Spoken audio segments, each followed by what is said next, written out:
Ever feel like airplane etiquette is this giant mystery? Yeah, like decoding some ancient scroll. Right. Today, we're going deep on this, airplane etiquette, but with a twist. Buckle up.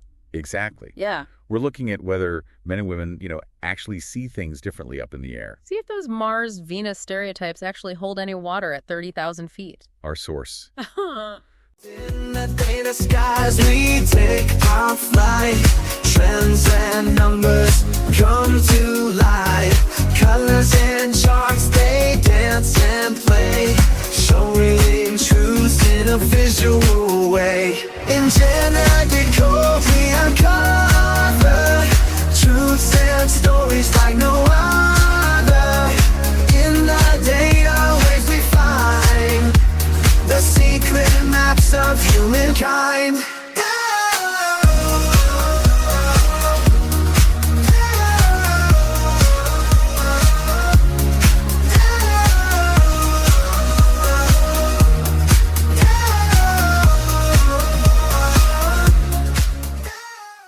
There are some fascinating gender differences that pop up when you look at what people find rude in the air. Okay, spill the tea. What kind of data are we talking about here? So we're diving into a recent survey all about airplane etiquette, and the results are honestly pretty eye-opening. I am so ready for this. So, what's the biggest shocker? What really sets men and women apart when it comes to bad plane manners? Okay, brace yourself because this one's a doozy.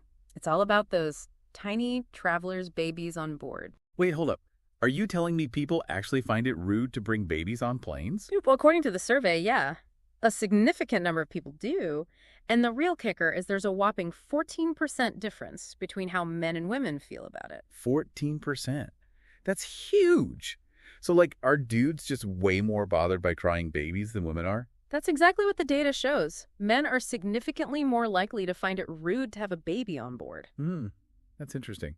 I kind of thought it'd be the other way around. Maybe women are just more used to the chaos of kids and all that. You might be onto something there. Studies have actually shown that women tend to have a higher tolerance for noise and general commotion. So all those years of juggling a million things at home and dealing with screaming kids are actually paying off. Exactly. Plus, let's be real, in most families, women are still often the primary caregivers, so they're probably just more accustomed to handling babies in public. True.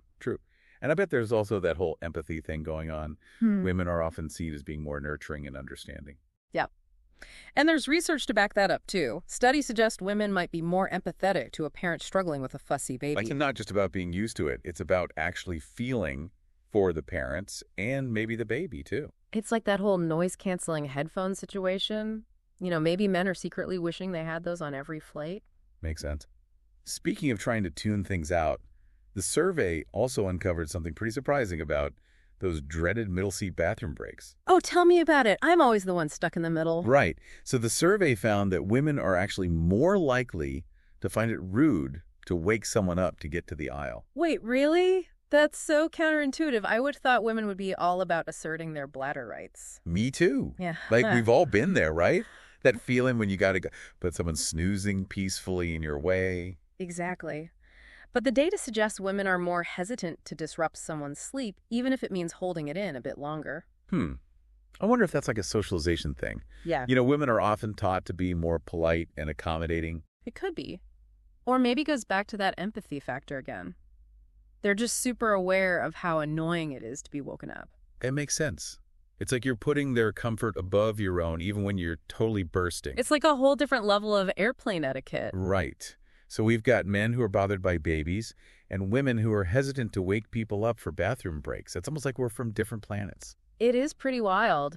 But here's the thing. Despite all these gender differences, there's one area where men and women are totally in sync. Okay, lay it on me. What's the universal truth of airplane annoyance? Unruly kids. Nobody wants to be stuck next to a mini Godzilla on a flight. Oh, yes, the great unifier.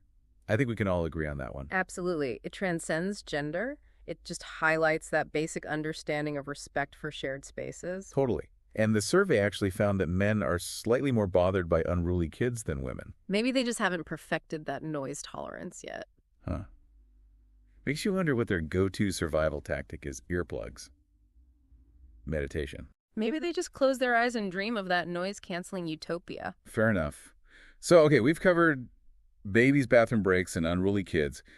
What about other common plane pet peeves, like, are there any gender differences when it comes to talking to strangers or switching seats or that whole reclining your seat debacle? You know what? Those are actually pretty gender-neutral issues. Both men and women seem to have similar feelings about them. So those hot-button topics are truly universal. It's really those more nuanced situations where the Mars versus Venus thing comes into play. Exactly. It's like there's this baseline of airplane etiquette that everyone agrees on, but then there are these subtle differences in how we perceive certain behaviors. So as we navigate the friendly skies, it's not about saying one gender is right or wrong. Yep. It's about recognizing that people have different comfort levels and expectations. And honestly, a little empathy goes a long way. Especially when you're crammed into a tiny metal tube for hours on end. For real. So next time you're flying, just remember that the person next to you might be coming from a totally different perspective. It's all about understanding and respecting those differences. Yeah. And maybe investing in some good noise-canceling headphones. Now that's some solid advice. This has been a fascinating deep dive. It really makes you think, like if you could write the ultimate airplane etiquette guide, what would be your top rule? And would it be different for men and women? Whew, that's a tough one. It really gets at the heart of how we interact in shared spaces and what we consider common courtesy. I love it.